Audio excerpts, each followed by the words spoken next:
Hi walking fans, Steve here on the Ponytail Pensioner YouTube channel. There's really nothing quite like waking up after a night under canvas with the prospect of a half-day walk ahead. I set off after lunch and in short order saw two lovely churches, both built from that marvellous Sussex napped flint and greensand, each one more picturesque than the last. After the villages, I hacked my way up onto the glorious Sussex Downs, that great chalk ridge that rises to a dizzying 813 feet above sea level at Ditchling Beacon, my goal for the day. The view, of course, was worth every step, but true to form, I somehow managed to take the wrong path back down again. It's become a bit of a Ponytail Pensioner tradition. A walk wouldn't be quite complete without a little unintended detour. Never mind. So here we go on my Sussex walk number 1.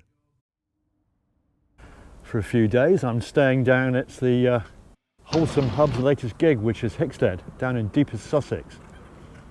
So that is the Ranger, and it's kind of side house. Pretty wicked. And you can see it actually folds out from the side of the Ranger, and that, unbelievably there, is where Hasan and Pasha sleep. It's crazy, hey? As you can see, not a lot of space, but we have got, would you believe it, a power supply, and there is a Hickstead Wi-Fi. About 10 or so miles outside of Brighton, I've come to a little village called Ditchling with this wonderful oldie-worldy architecture, vaguely medieval, and this church here is a beauty. Tiled roof, napped flint walls, quite narrow windows at this end. Yeah, classic Cretaceous sandstone forming these walls here, look, this stuff. And these are the beautiful napped flints in the wall. Only a tabletop tombs, always a mark of prosperity. And then, oh, rather nice little sundial. And just over the roofline you can see the distinctive chalk ridge, the escarpment of the South Downs. And that's where I'm heading. Let's get going.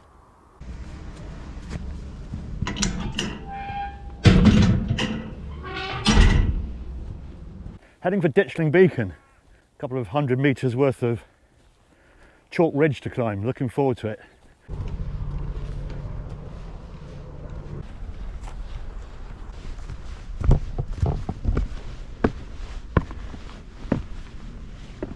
Warm work, and lovely chalk woodlands here, beech trees galore, full of leaf, these trees, and very peaceful.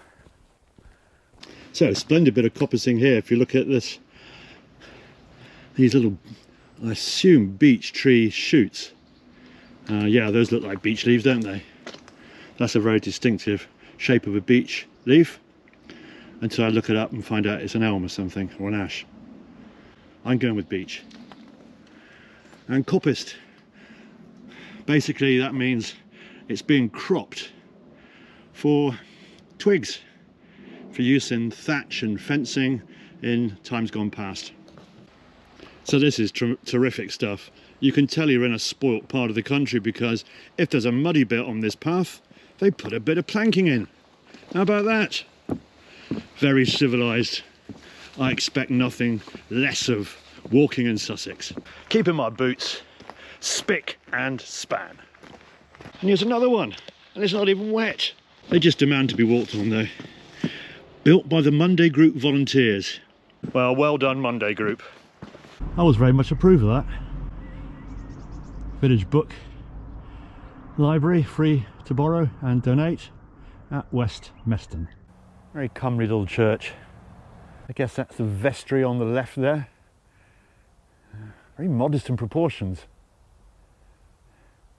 but very attractive and making good use of the local geological resources, and I like that.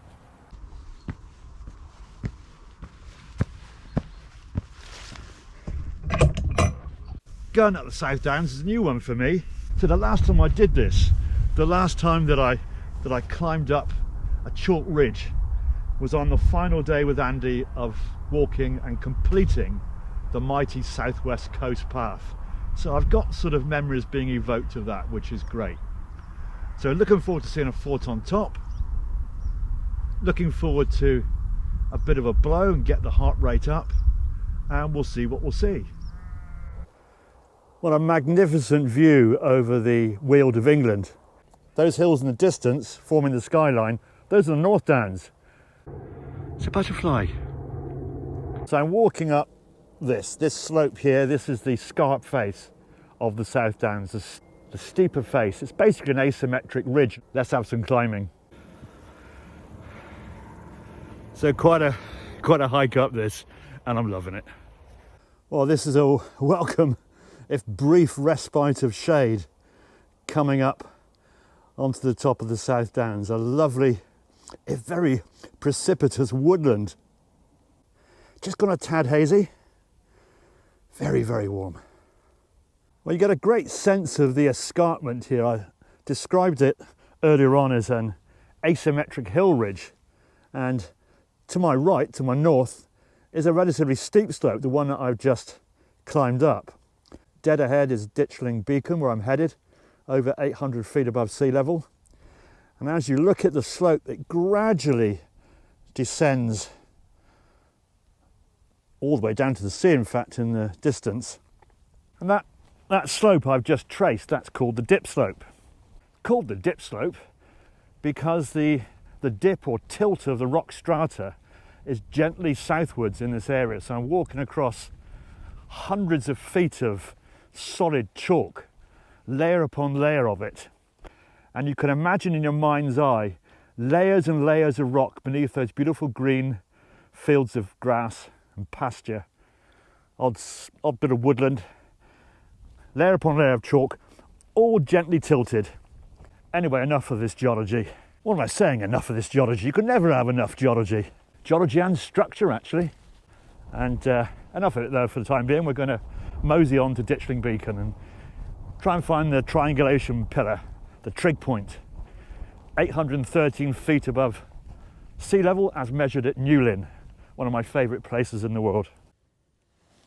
Well, my walk started off here in the little village of Ditchling, and I came southeastwards across the flat clay landscape, walked into the village of West Meston, liked it there very much, tiny place, lovely napped flint church.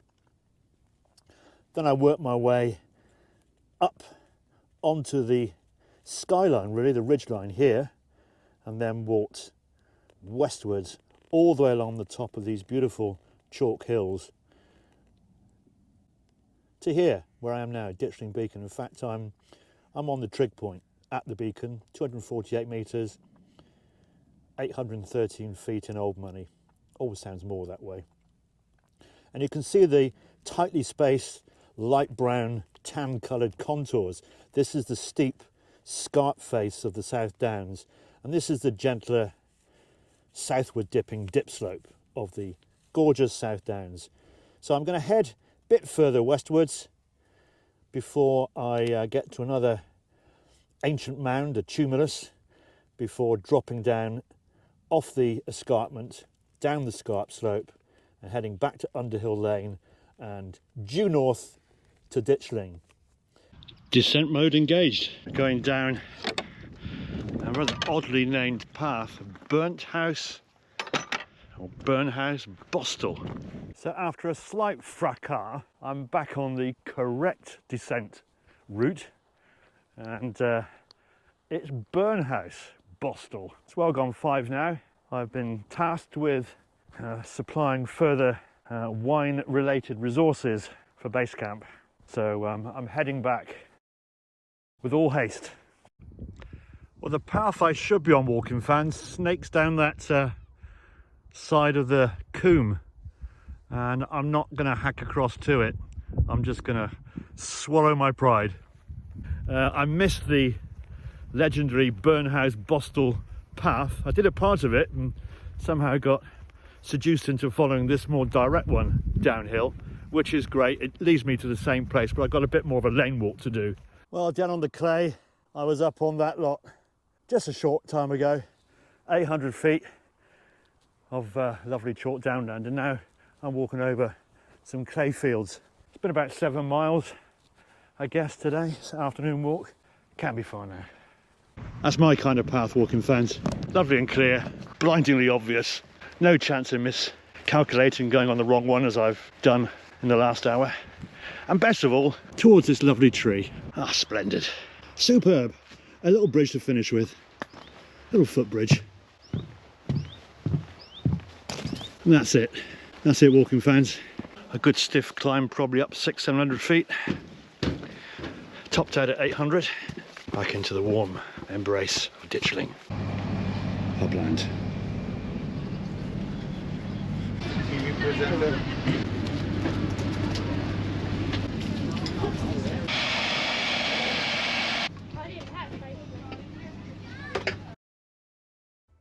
Thank you for watching again, walking fans. Follow me. I'm Steve, the Ponytail Pensioner.